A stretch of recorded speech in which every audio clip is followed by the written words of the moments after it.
13 թվականներից մենք արդեն կարողունակահեն կրթությամբ էինք նախ ուսումնասիրում, նախ ինքներս սովորում, հասկանանք դա ինչ է,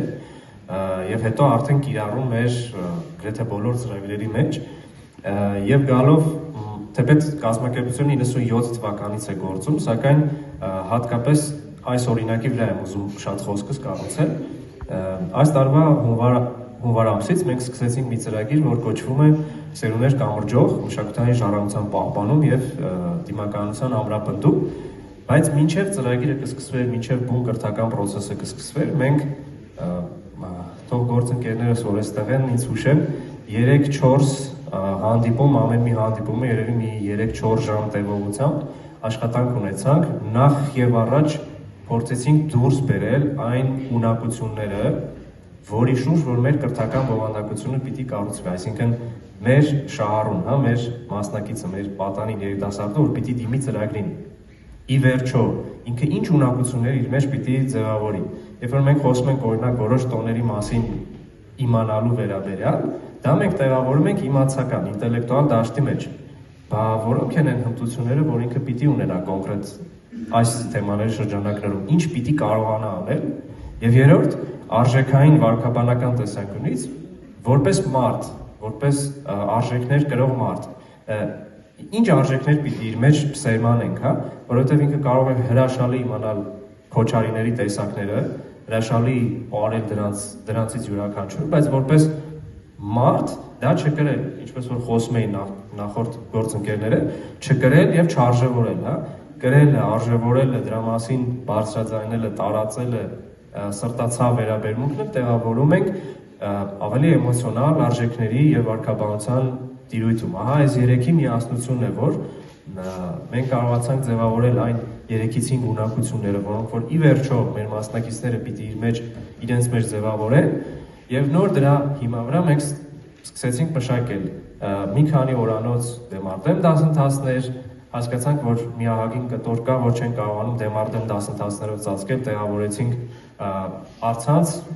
կրթական հարթակների մեջ եւ ինչն է շատ հետաքրքիր, որ այստեղ ուզում եմ նաեւ խոսել մի հասկացության մասին, որ կազայի գրեթե բոլոր ծրագրերում դա ներառվել է եւ նորերի մեջ էլ գնալով ներառվում է, կոչվում է խաղայնացված կրթություն։ Երբ որ երեխաները սովորում են անելով եւ անում են սովորելով, եւ այդ ամբողջը իրենք կատարում են շատ պրակտիկ առաջադրանքների տեսքով։ Շաբաթական իրենք ստանում են առաքելություններ, առաջադրանքներ եւ իրենք թիմով զարգացնելով նաեւ թիմային համագործակցության ունակությունները կատարում են այդ առաջադրանքները, որևէ ձև դա վավերագրում են, տեսա, լուսա, ձայնային ձևերով, ուղարկում են այսպես ասած որպես ապացույց կամ տեղադրում են իրենց էջերում, մենք մենթորներով նայում ենք, ստուգում ենք որոշակի հետադարձ կապ ենք նրանց տալիս եւ եթե ուղղելու կարիք կա, ինչ-որ բաներ ուղղում են, բայց սովորաբար կարիք չի լինում եւ 2 ամսվա ընթացքում ինչ ծրագիրը իր բուն առաջադրանքների փուլի մեջ էր, այսպես ասեմ, 10 թիմեր Հայաստանի 10 տարբեր բնակավայրերից շուրջ 25 առաջադրանք պարտադիր եւ ոչ պարտադիր իրականացրել էին։ Մենք սովորաբար ինչ ենք անում, ասում ենք, լավ, եկեք այս առաջադրանքը միավորով, որտեղ իրենք որ անում են, միավոր են վաստակում, ասացինք բերեք որոշակի առաջադրանքներ են, ոչ պարտադիրի տակ դնենք, որպես առաքելություն անեն։ Երիտասարդները բռնել էին, բոլորն էին արել, անգամ նրանք, որոնք որ միավոր չեն ստանում դրա դիմաց, եւ արդյունքում իրանք կրթապիտակներ են վաստակում, հա, ազգուտակ կրթապիտակներ են վաստակել, որի ընթացքում զարգացրել են իրենց նեթվորքինգային ունակությունները, զարգացրել են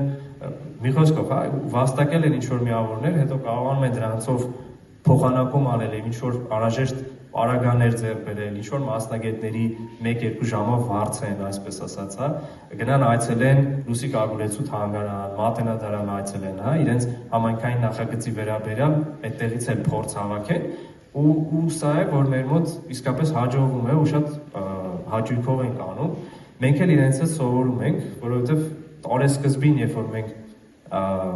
սկսում էինք ծրագիրը արդեն իրականացման փուլի մեջ մտնել, մենք հասկացանք, որ իսկապես մի հատ օվկիանոսի հետ գործ ունենք, որտեղ որ ուղղակի պետք է սովորենք լողալ, ճիշտ լողալ, ու ինչպես որ բոլորս էինք նշում, Այո, պետք է իմանալ մեր մշակույթի շատ տարբեր էլեմենտների, թե նյութական, թե ոչ նյութական ժառանգության տարերի վերաբերյալ ինչ-որ բաներ։ Մյուս կողմից մենք պետք է ինչ-որ բաներ կարողանանք անել։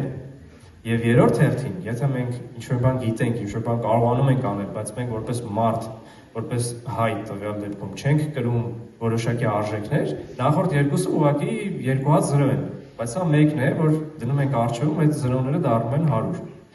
Թերևս այսքանով այստեղ կանգ առնեմ ու ընթացքում է թե դահլիճից հարցեր կլինեն, սիրով պատրաստ ենք պատասխանել ու ավելի շատ փորձով ավելի շատ կիսվել։ Շնորհակալ եմ։